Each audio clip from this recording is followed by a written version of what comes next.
Salut à toutes et à tous, c'est le Rebelle Capitaliste. J'espère que vous allez bien. Aujourd'hui, très court format sur une actualité très importante, historique. Le mot n'est pas galvaudé pour une fois. Je voudrais vous parler de la décision des États-Unis hier d'utiliser comme jamais leur réserve stratégique de pétrole, SPR. C'est une décision historique parce qu'on n'a jamais eu un tel volume dégagé en si peu de temps sur la base de ces réserves stratégiques de pétrole qui normalement sont utilisables en cas de crise majeure, en cas justement de problèmes stratégiques pour la sécurité des États-Unis. Là, c'est uniquement pour baisser les prix à la pompe. Alors on comprend que ce soit stratégique pour le président américain qui est dans très mauvaise posture électorale avant les midterms de fin 2022, de fin de cette année. Et donc il a été décidé de dégager 1 million de barils par jour pendant 6 mois. Et donc 6 mois, vous voyez bien où ça nous amène. Ça nous amène en novembre 2022 pour les élections, comme c'est pratique. Je voulais vous en parler parce que c'est une décision extrêmement délétère et je voulais vous dire pourquoi. Vous savez que Friedrich Hayek a une excellente expression qui s'appelle la présomption fatale, c'est-à-dire c'est une sorte d'excès de volontarisme et de constructivisme qui vise à dire que notre action et notre intention est parfaitement cadrée et peut modifier fondamentalement la donne au niveau de la réalité, du réel. Et en gros que ça va donner ce qu'on veut quoi. Alors que énormément de choses sont soumises à une sorte d'hétérotélie, c'est-à-dire le fait que on n'obtient pas du tout les résultats qu'on avait escomptés sur une action qu'on a prise, parfois même l'inverse. Et c'est un peu ce qui va se passer aujourd'hui avec cette présomption fatale de cette décision américaine. Les cours du pétrole, comme prévu, évidemment, se sont un peu tassés. Cela dit, à l'instant, aujourd'hui, nous étions encore à plus de 100 $ le baril sur le WTI et à 105 sur le Brent. Donc on a un tassement, mais c'est quand même pas énorme. J'ai l'impression qu'on va rester au-dessus de ce seuil des 100 $ pour le WTI, puis qu'on va peut-être même encore un peu osciller autour des 110 pour le Brent. Enfin, on verra sur les semaines qui viennent. Mais ce tassement est logique. C'est quand même une grosse quantité de pétrole qui est injectée donc sur le marché. Cela dit, mettez-vous à la place des pays producteurs de pétrole, au premier rang desquels les Saoudiens. Quand ils ont appris cette décision, alors il faut préciser une chose très importante, c'est que la décision a été prise juste après la réunion de l'OPEC et la conclusion de la réunion de l'OPEC qui se tenait jeudi de cette semaine.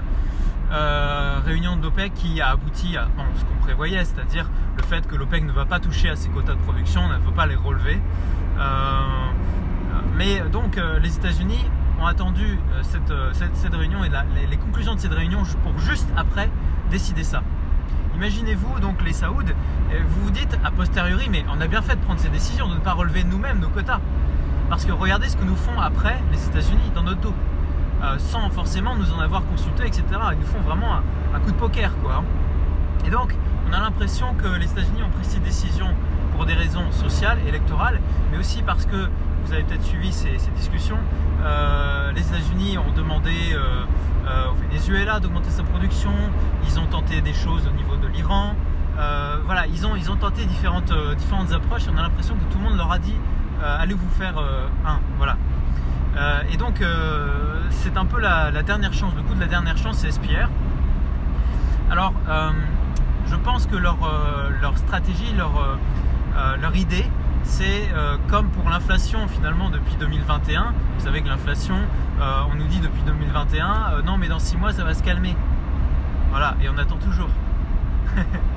Donc c'est un peu la même idée, je pense. Ils se disent, écoute, c'est le conflit russo-ukrainien qui a fait flamber les cours du pétrole, tout ça, ça va s'arrêter à un moment donné, dans 6 mois ça va se calmer, c'est comme l'inflation, dans 6 mois ça va se calmer. Et donc, en attendant de passer ce sale quart d'heure, ce sale moment sur les prix du pétrole, et on va utiliser nos réserves stratégiques. En attendant, dans 6 mois, ça va se tasser. Et puis comme ça, on pourra refaire nos stocks en fin d'année. Je ne sais pas comment ils espèrent s'en sortir, mais voilà. Bon, en fait ça va pas du tout se passer comme ça, parce que ça va pas du tout se calmer, parce que les prix du pétrole ne sont pas drivés principalement par la géopolitique, comment dire, le Covid ou même la guerre russo-ukrainienne. Évidemment, ça, ce sont des catalyseurs, donc ça n'arrange rien. Mais le principal driver de la hausse des prix sur le pétrole, c'est l'inflation. Or, que font-ils sur l'inflation aujourd'hui? Rien. Donc, ça ne va pas s'arranger. L'inflation ne va pas s'arranger et les prix du pétrole ne vont pas s'arranger. Okay, ils vont peut-être se tasser un peu, mais ni plus ni moins. De plus, je parlais de présomption fatale. Pourquoi? Parce que toute action induit des réactions. Donc mettez-vous à la place des pays producteurs de pétrole. Qu'est-ce qu'ils se sont dit en regardant ces décisions? Ils se sont dit, on va lever le pied. Quel est notre intérêt à produire plus de pétrole? On va lever le pied, on va faire en sorte que on produise ni plus ni moins qu'avant. On va pas faire plus d'efforts que ça. Les Américains veulent rajouter du pétrole comme ça artificiellement sur le marché. Et ben nous, on va pas trop s'embêter. On va pas trop en rajouter artificiellement sur le marché. On va pas faire d'efforts. MBS, Mohamed Belsaman, ne va pas appeler le président de l'Aramco, le responsable de l'Aramco, société saoudienne de pétrole, pour lui dire écoute mon gars, ce serait bien que tu pompes plus, etc. Tu comprends, les prix sont élevés.